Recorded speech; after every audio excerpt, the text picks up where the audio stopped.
Welcome to the Glenn Beck program. Tonight, President Obama is promoting people for the same kind of things that you and I go to jail for. Why, exactly?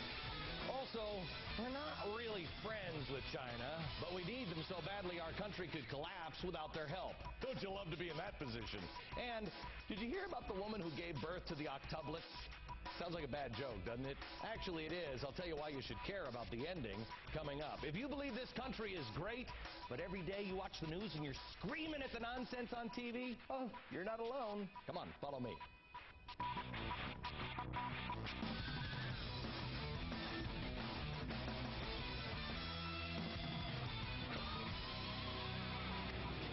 Hello and welcome. Tonight's hot list. These are the stories that the mainstream media thinks are important, and they'll try to explain it to you. The GOP apparently wants to amend, not block, the so-called stimulus package. Oh, good. I hope there's a big bacon museum in it for my state. Senate Republican leader Mitch McConnell demands a change. He says it will boost the housing market and household income. I'm sure it will. He may be an ousted governor, but Rod Blagojevich is not staying out of the spotlight just yet. He's trying to get the final word out through a jam-packed media blitz scheduled for tomorrow. Shut up, use. And marketing experts say a photo of Michael Phelps smoking marijuana out of a bong at a party in November could give his endorsement career a major hit. And let me tell you something. What the hell is wrong with you, Michael? I mean, you were a likable guy. Can somebody just please be what they were advertised as? But here, America is the one thing. President Obama says we're entering a new era of responsibility. And at first I was a little skeptical, but now I understand, oh, he means what he says. I mean, if he means you don't have to be responsible for anything that you actually do in America anymore, we're there. Welcome to the new reality. You may have heard that Obama's pick for Health and Human Services is Tom Daschle, and he got a private car and driver from a friend. Wow, what a friend, huh? He didn't know, Tom Daschle, that he was supposed to pay over $100,000 on taxes on it. I mean, how many times has that happened to you? But it's okay, because he paid that off last week. And the IRS was very understanding. They didn't give him any penalties at all. Can I ask you a question? You think if you or I were audited on that, you think we'd, maybe have to shell out some penalty money? Probably to the tune of $25,000. That's the penalty, but he didn't get any of that. Oh, and then there's this update. This happened this morning. He's going to cut another check for $6,000 because I didn't know I had to pay Medicare for the driver, too. This is the guy that's supposedly going to run Medicare. If he sounds kind of like Tim Geithner, oh, yeah, he is. That's the guy who was picked to lead the IRS, but forgot to pay $34,000 in taxes. They basically are saying these guys are just too big or important to fail. So those picks are just being shoved down our throats. I mean, you don't understand it, you little person. Congressman Charlie Rangel's still out there. He's the head of the Tax Writing Ways and Means Committee. He also couldn't figure out the tax code, even though he wrote it. If we're going to go for the best and the brightest, no matter what they do, even if they break the law, don't pay their taxes, whatever, let's really go for it. Let's play this out. Let's roll up our sleeves and find the best people to run our country. If law breaking doesn't matter. For instance, Medicare. Social Security. It's melting down. Daschle isn't going to be the guy who can cut that. We need somebody who's in there who's good at moving money from one place to another. That's why I'd like to nominate Bernie Madoff. Sure, $50 billion, but he's the best man for the job. What about Defense Secretary? We need a pit bull. We need somebody who could really take the job seriously, who would put serious hurt on his enemies, know how to get in there and really, mess things up. I'm thinking, hairy back guy Khalid Sheikh Mohammed. That guy would be sweet, huh? Now, who should head the Department of Homeland Security? Got to be somebody who understands eavesdropping, electronic warfare, letter bombs. Yeah, say it with me. Unabomber Ted Kaczynski.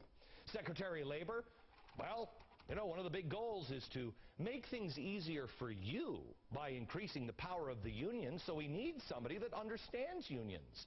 That, of course, is one man, John Gotti. But he's dead, so let's just move on with the family. John Jr., perhaps? People in Congress or the White House would say, oh, that's ridiculous, putting those kinds of criminals in charge of our country. Yeah, it does sound ridiculous, doesn't it? But as ridiculous as it sounds, what's the difference? People will tell you it's a matter of scale. That's completely blown out of proportion. Oh, really? It's all relative? In my world, in my country, things weren't relative. True is true. We used to be a country that knew the difference between right and wrong.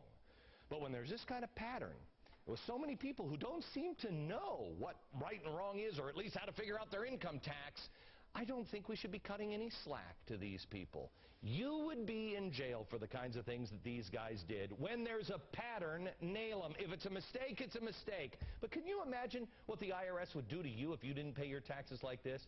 Like Daschle claimed on his trip to the Bahamas, he took it on a corporate jet, and he claimed that it was charitable. No, it was. They don't send him to jail. They give him a top cabinet spot. That would happen to you, too. Here's a quote that's from a very wise man, and it is this: make no mistake, tax cheaters cheat us all, and the IRS should enforce our laws to the letter. Who said it? Well, all right, maybe he wasn't the brightest guy, or maybe that wise. He probably regrets saying it. It's Tom Daschle, May 7th, 1998. Talk about a new era of responsibility.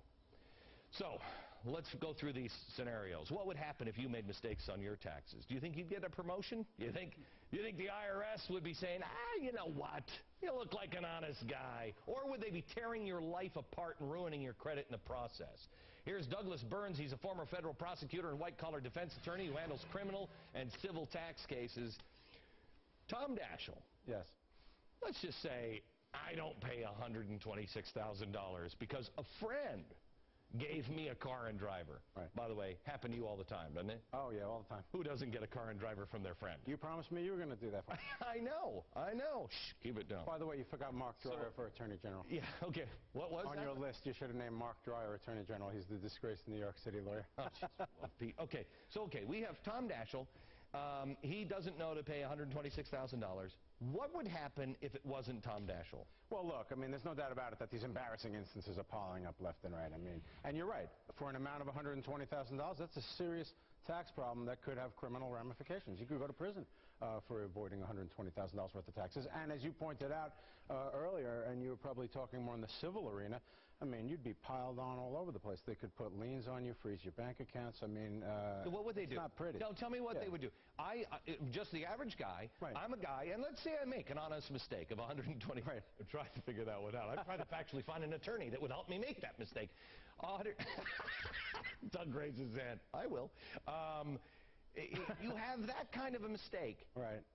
They don't call and just say, hey, by the way, I think you make what to see the big average person. What happens? But the big difference, Glenn, is the penalties and interest. That's where the average person gets absolutely killed. Exactly. You pointed out in the beginning of the spot that Daschle basically gets a free ride. He pays back the taxes that are due, but no penalties and interest, and that's where it can double or triple the amount. Okay, he did pay the interest. Yes, You're but not saying that penalties. what would the penalties be? The penalties could be very, very high. Equal to the amount. Things in that nature. I have listeners that call my radio program, and they say, $300, man. These people tried to destroy my life almost for $300. Right. They will, and if I'm not mistaken, for instance, with Timothy Geithner, yes. If it was an average person where they audited him, and then he was claiming things after one audit, he went back and did stuff again and was claiming things. You do that a second time, your wife signs the joint account. Would they not go after your wife and say, you either admit this, pay the fees, or we're going after her, too? Very common tactic. Happens all the time, particularly in criminal cases where they make a plea bargain. In a case like that right now, where the government is offering a plea to one in return for the two of them. The point you're making, which is manifestly obvious, and I couldn't agree with you more, is that, look, this is not the first time in history that powerful and influential people may be treated differently than the poor or downtrodden. This is all of them. Yeah. This is all of them. But then you have the whole political side. I mean, I'm a lawyer. Let me shed that hat. On the political side, I mean, how embarrassing is this? Hypocrisy, that type of stuff on the Democratic side of the aisle. I had a friend, and I said to him, please, don't you become what everything you despise. But he said, Glenn, I am trying to come up with a reason to pay my taxes. Right. Why am I held to he's having problems, and he's like, I'm struggling. Well, that's the best point of all you just made, because symbolically, as you said, you want to have leaders you can look up to and stuff like that. What does that do to the morale of the average person saying, hey, it's time to do my taxes in April, but all these people are getting away with it? So you're exactly right. Yeah, thank you very much, Doug. My pleasure. I mean, you know what it is, America? It is exactly like when President Obama was saying, hey, we can't have our thermostat at 72 and then expect the rest of the world to be happy about it. Well, yeah, now he's got his temperature in the White House at like 78 degrees. They say you can grow orchids in there now. Well, I didn't know you could adjust it up. I thought you were talking about down. Now, in Washington, there are some people that are thinking people that are a lot like you. Jason Chaffetz, he is from Utah. He's a Republican congressman. He sleeps on a cot in his office because, well, I don't know. Why, Congressman? Why do you sleep on a couch?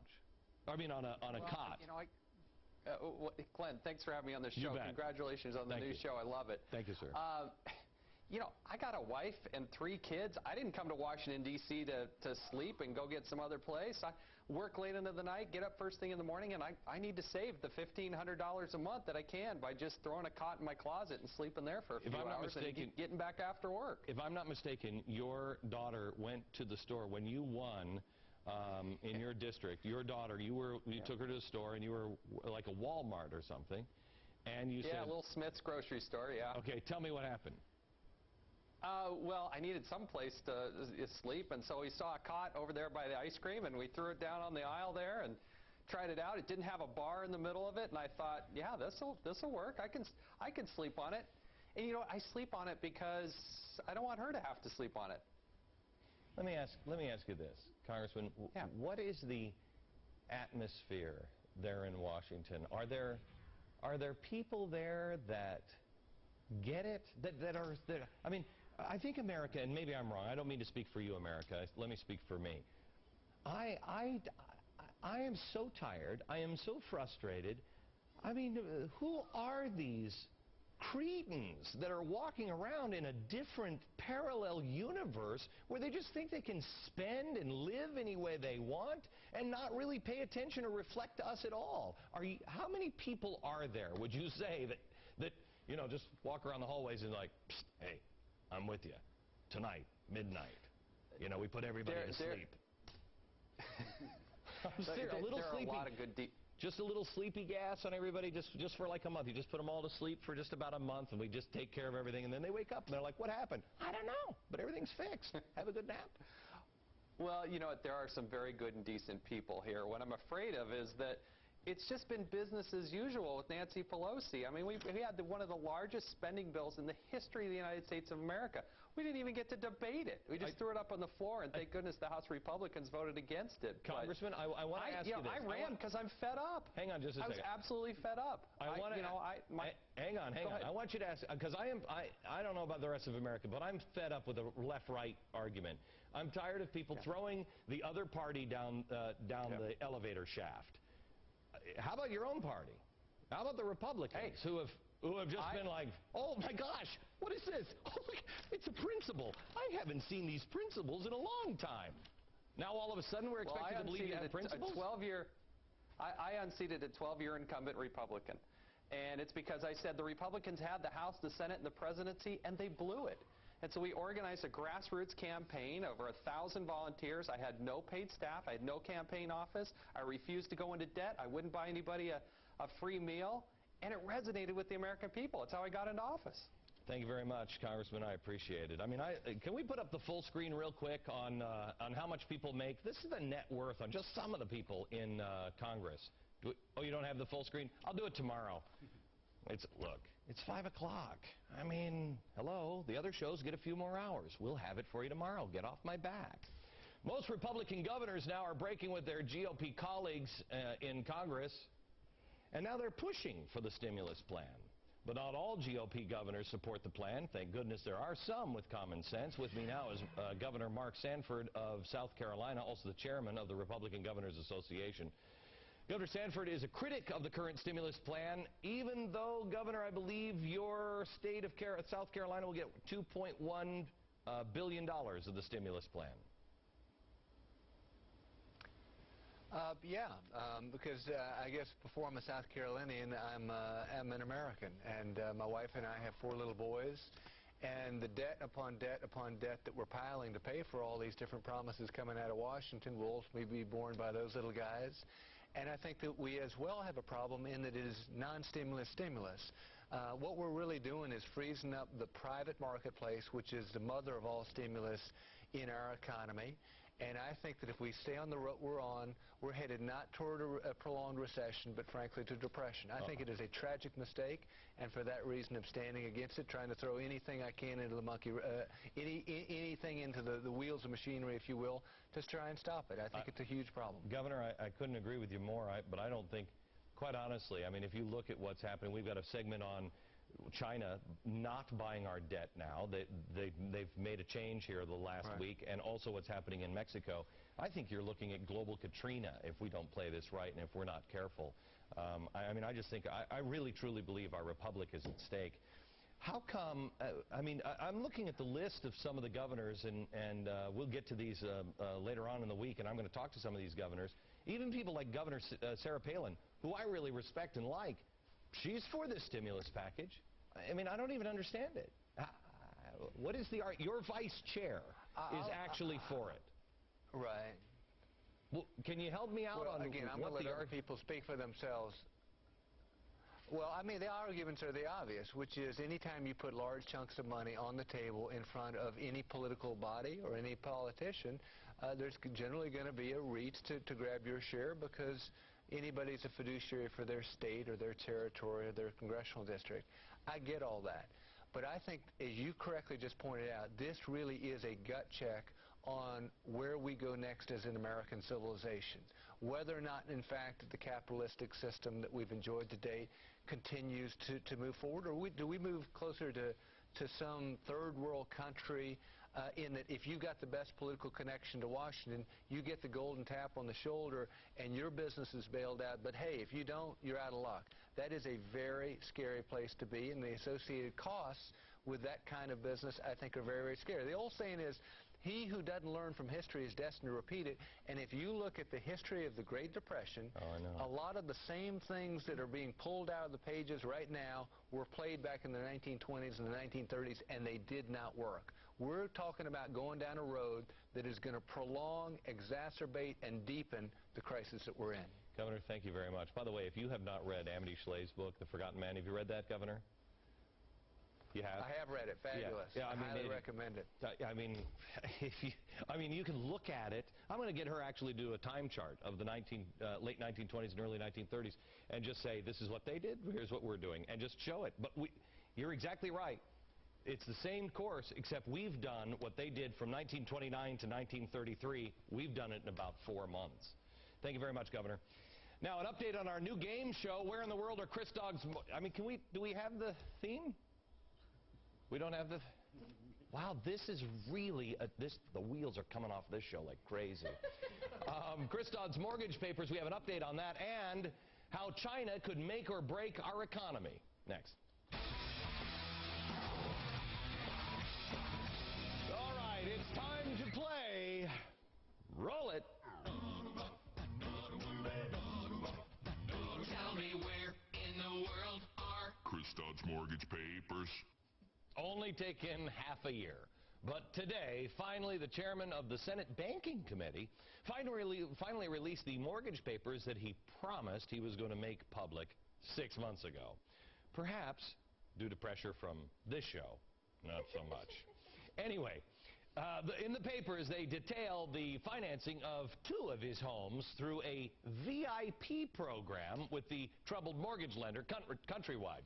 The Connecticut senator told reporters earlier he never, ever got a sweetheart deal from Countrywide. Never in that VIP program, no. But he regrets doing business with them. Why would he regret doing business with them if he got the same deal in that VIP program, you know, that Sally Muckenfudge could get and did nothing wrong? Oh, well. That's one lawmaker down, hundreds more still to come on the ethics questions. I mean, can we, you know what, I'd like to move our campaign up to the next notch, and now, since Chris Dodd is done, why don't we move on to hit it.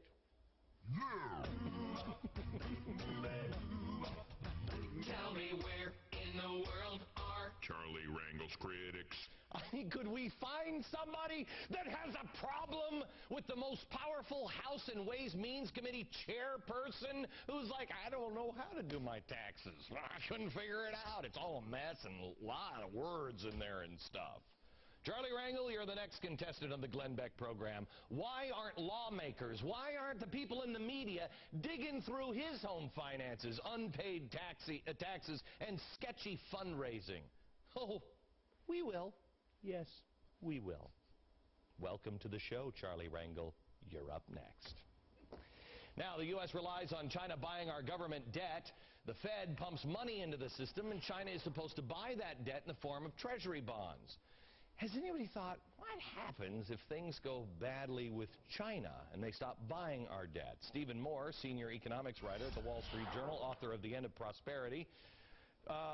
Stephen, I read that China last week was threatening to stop buying our 30-year treasury bonds, which is, for instance, the stimulus package. They're our biggest buyer. Right. That's how we get this money, That's right? It's not like we're calling up a bank and they say, well, let me see your pay stubs. All we do is we just sell them 30-year treasury bonds. That's right. That means we have the money for 30 years, right? You got it right. They say, we're thinking we're not going to buy those 30-year treasury bonds. True or false? Well, they're threatening that, and that would be huge. I mean, don't forget, not only do we need them to buy this $2 trillion that we've got coming up this year and the trillion and trillion and trillion in the years after, but they also own $2 trillion. And you really want to get apocalyptic. What happens if they start selling what they've already got when we're trying to... Everyone will say, oh, they're not going to do that because they need us just as much as we need them, yada, yada, yada. Right. Well, there's some truth to that, but here's the problem, Glenn. China is the next big financial bubble. China's economy is already headed towards a recession. They don't have all that money waiting around. So when Congress issues all of this new debt, again, $2.5 trillion this year, who's going to buy it? Okay. The Chinese may not be as eager, and they may not have the money to do it. Okay. That's my point. All right. So the Fed said last week that they're going to start buying our 30-year treasuries. I'm trying to figure this one out. Right. So we issue the debt. We give it to the Treasury. They try to sell it. The Fed buys it. That's right. Aren't we just kind of... This is very much like the way Social Security works. It's exactly right. It's a big Ponzi scheme. It doesn't work. You know, it's like a big vault of IOUs. You're right. The Fed can't buy the debt that it's issuing. That's like a bank, you know, issuing debt and then buying it itself. Okay. So how long do you think we have, Stephen, before this stuff starts to burst? Before it doesn't work anymore? Well, here's what happens. If foreigners, and it's not just the Chinese, Russia owns a lot of our debt, the Japanese alone. I mean, geez, what's happening over in Russia is insanity. Exactly. So if their economies start to turn south, then there's going to be less buyers. If there are less buyers for the debt, then guess what happens? We have to raise the interest rate. Now, guess who is the biggest debtor in the entire world? The United States government. And so if we start seeing higher interest rates, then the cost of this stimulus plan, you know, raises another $200, $300 billion. That's the problem I've had with it when we first started talking about this. Our children and grandchildren are going to pay the cost. This is fiscal child abuse. You know this. You're right, it is child abuse. Right. You know this and I know this. If this doesn't stop now, our children will not have this country. They will not be able to do it. Right. Our children will be servicing, if it doesn't completely melt down, we will be, you know who we'll be? We'll be Mexico. And foreigners will God come forbid here. it gets that bad. But it is, when you think about it, when you think about where the money really comes from, it's coming from our kids. We are stealing from our kids' future to finance the National Endowment for the Arts and all these other programs. I contend that it is as bad as, will be as bad as Mexico, but I mean Mexico, you know, 1982, not what's happening now. What's happening now? Oh, wait until you see this. Drug cartels are waging a war along the southern border. I've been talking about this forever. Well, thank goodness I'm at a network that cares. Record numbers of people are being executed daily. We take you there live.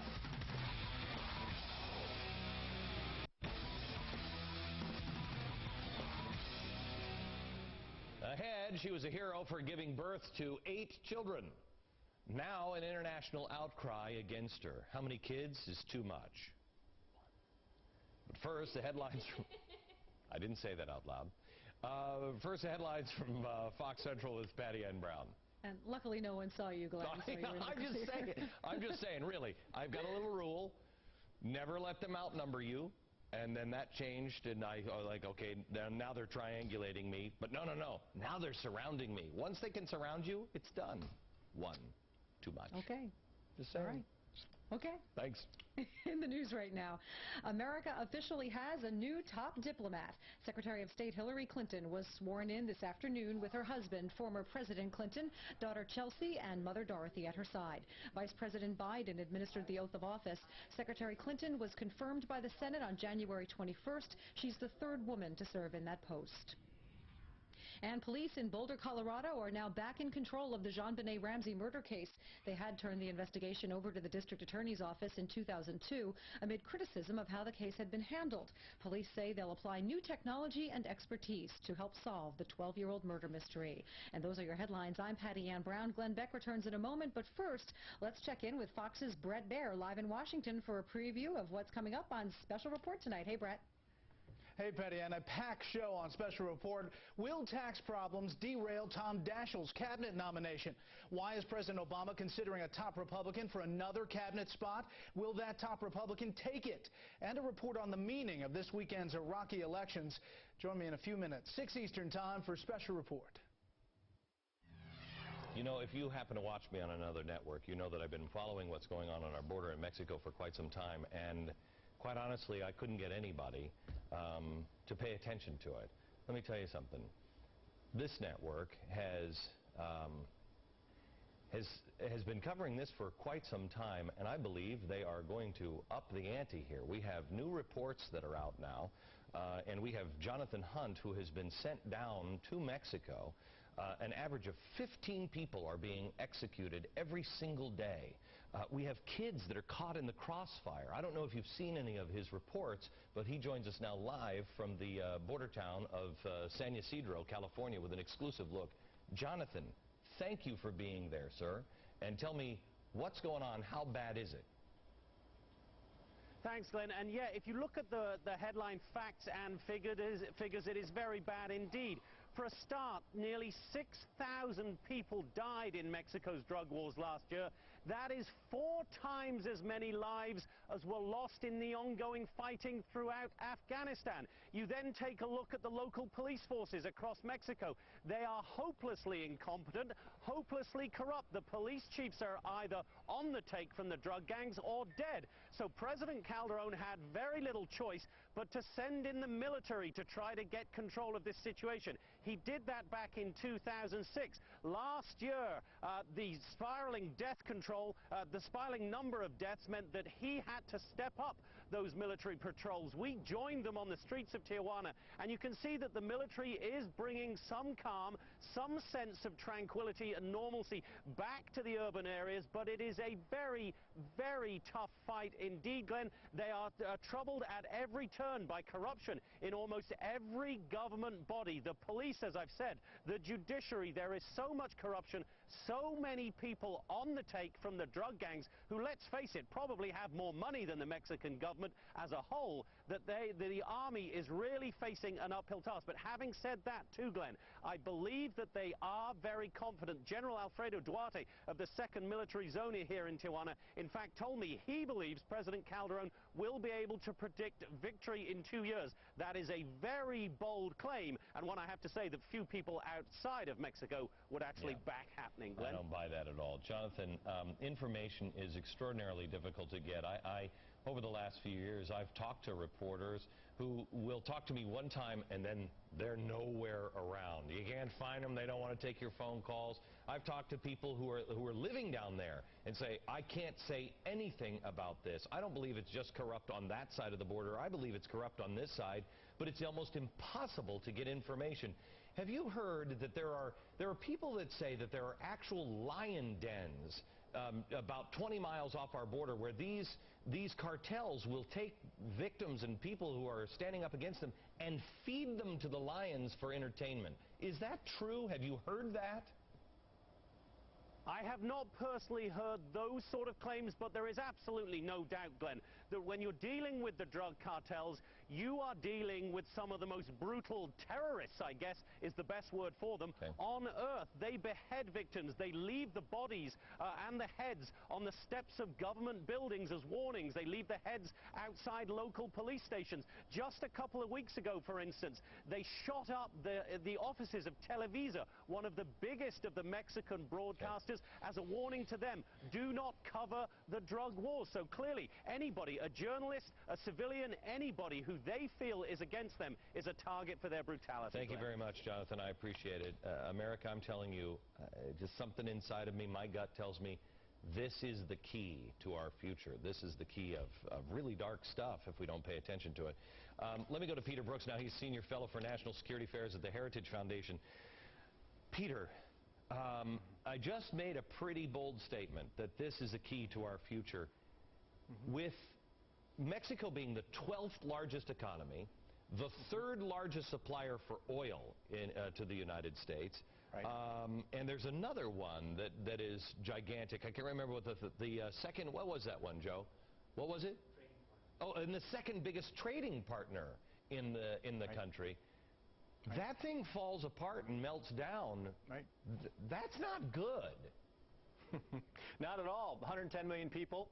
You know, some people are being apocalyptic and talking about narco state, failed state, along a 2,000-mile border with the United States. I mean, this is very, very serious, Glenn. It's very important that Congress and the new White House look at this situation. We've got a house next door that's smoking, it's on fire, and we need to do something about it. Otherwise, we can have the same sort of problem. I mean, you're sitting here, and America, this is really the way to understand it. You're in your neighborhood.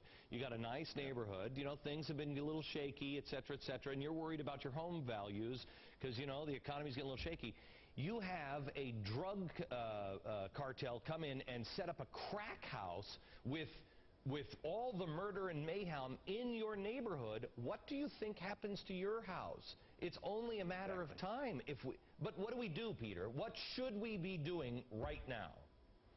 Well, we already have something the Bush administration put in place, the Merida Initiative, which was a law enforcement initiative for Mexico, the Caribbean, as well as Central America. Peter. We need to give more funding to that. Peter, we you're need to crazy. We're the ones who created the what do you call it? The gang. I can't remember the name of the gang. The Zetas. We're the ones who trained those killers. We trained them to be on the side, and then all of a sudden, the drug cartels say, you know what, we'll pay a little bit better than the Mexican government. We've given them all of the eavesdropping and all of this equipment. You really believe that the Mexican army is not going to, that they're going to win this war? No, I think that's the problem. The Mexicans can't do it by themselves. We need joint cooperation with the Mexicans. You know, another problem, we have this large appetite for drugs in the United States, and also gangs up here are sending weapons south. I mean, we got to work together on this. Like I said, you're right. Like I said before, this is a neighborhood problem. We can't just rely on the Mexicans to do this. We need to help them with intelligence. We need to help them with law enforcement. But the Mexicans got to deal with the corruption and other things. I mean, they got to take the lead, but we got to help them. We're in this boat together. Okay, thank you very much, Peter. I appreciate it. And anybody who thought Mex-America-Canada could never happen, it was crazy talk. Watch your step. You watch your step. California woman who just gave birth to octuplets. It turns out that she's already had kids. Now the world is outraged. How many kids is too much? And who decides?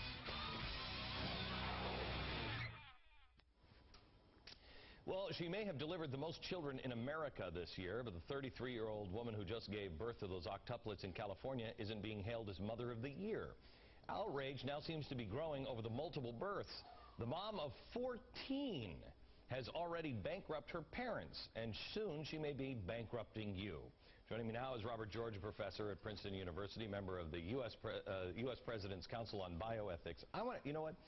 I want to go to the ethical part first, because I love kids. I mean, as much as my kids drive me crazy. But I love kids, and I've gotten to the point in my life where I realize that is really, truly the only thing that matters, is my family.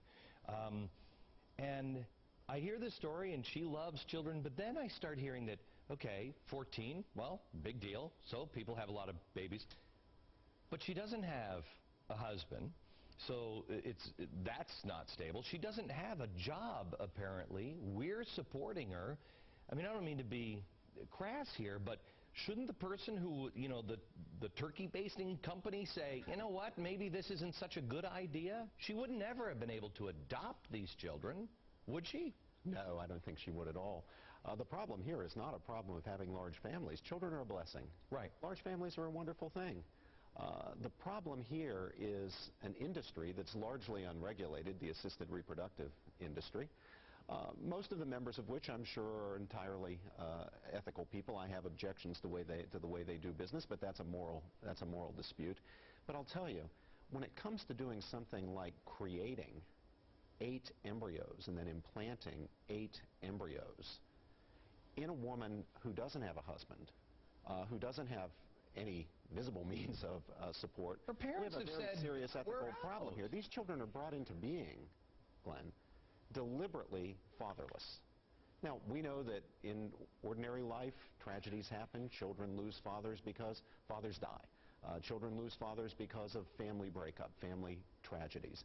This is a deliberate choice to bring children into existence without a father, as if having a father didn't matter. That's a mistake. That's an ethical problem. Honestly, I am trying to figure out, I started noodling this afternoon. I'm trying to figure out where the uber liberals stand on this, because they gotta love her because she's having kids without babies, but then, and she's on welfare, she's on the state, dole, that's gotta be great, but wait a minute, hang on just a second.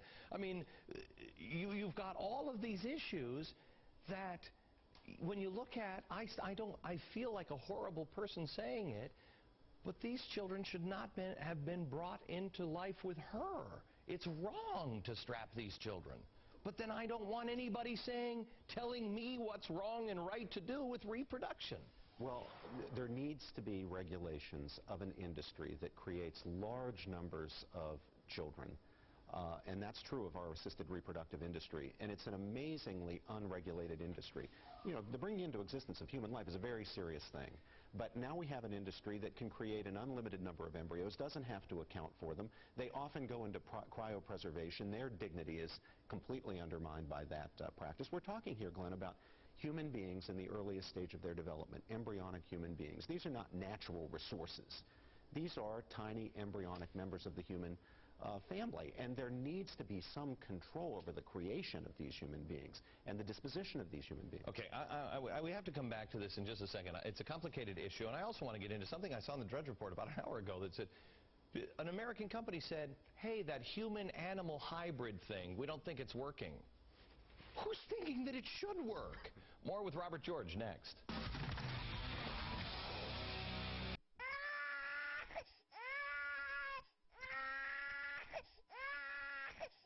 I think we all know that babies are destroying the earth. That's the latest claim from environmental tree huggers. And I met a Greenpeace person, and they actually said this to me on the street today.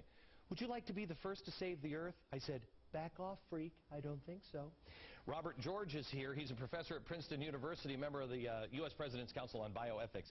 Babies destroying the earth. There's a green group that came out this weekend and said, 2-child limit. That everybody should have a 2-child limit. This kind of thinking is, well, that's what's in China. This kind of thinking means that and he said that it would be, we have to have more birth control and more abortion. Thoughts? It's insane. It's insane. This is the worst kind of propaganda. These scare tactics are meant to advance an ideology of antinatalism. The belief that antinatalism. Right. I know what that means, but just humor some of the folks at home. Well, against more births, against more people, where people are not seen as the end to which other things are means, but people are seen as a problem, as a nuisance. Antinatalism ends up with anti-humanism, the idea that people are a cancer on the earth, people are a danger to the environment. This is wacky stuff. It's a pseudo-religion, Glenn. It's a pseudo-religion. It's the belief that what really matters and is really good is everything but the human, and the human is a threat to everything else. I know this sounds extreme, but I am becoming more and more freaked out by our government because I don't think they're connected with reality in a lot of things, and I think these wacko groups could just get in here.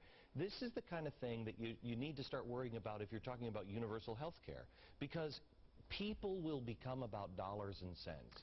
Oh, there's no doubt that there's a danger there. This is one of the dangers of introducing assisted suicide.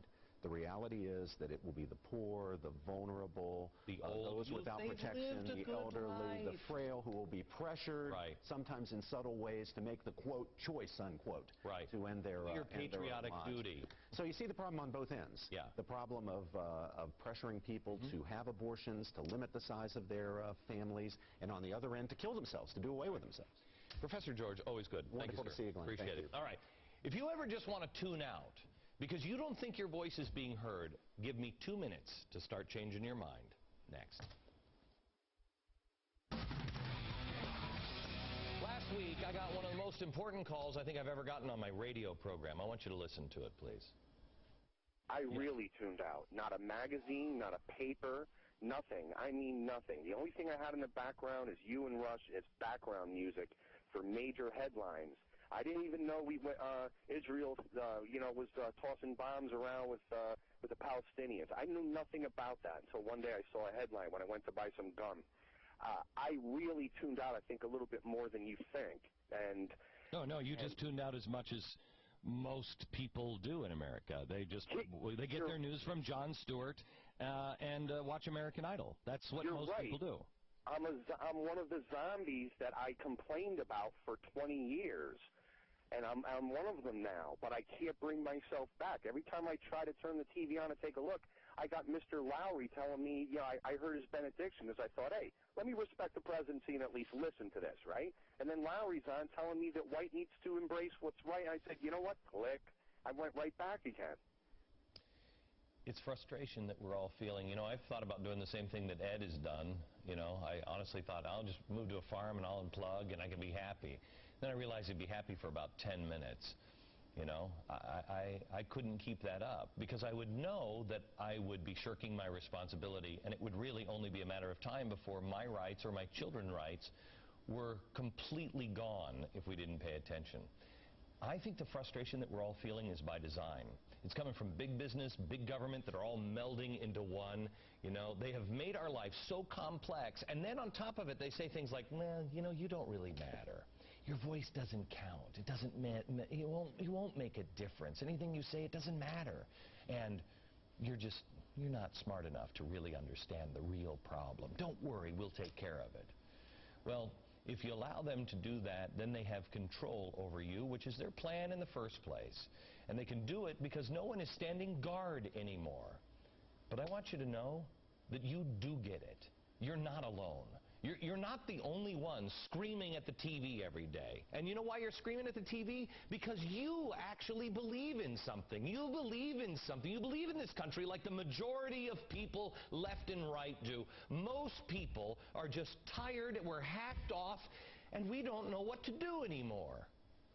At these times, it's time to remember the words and the voices of our grandparents who stood up.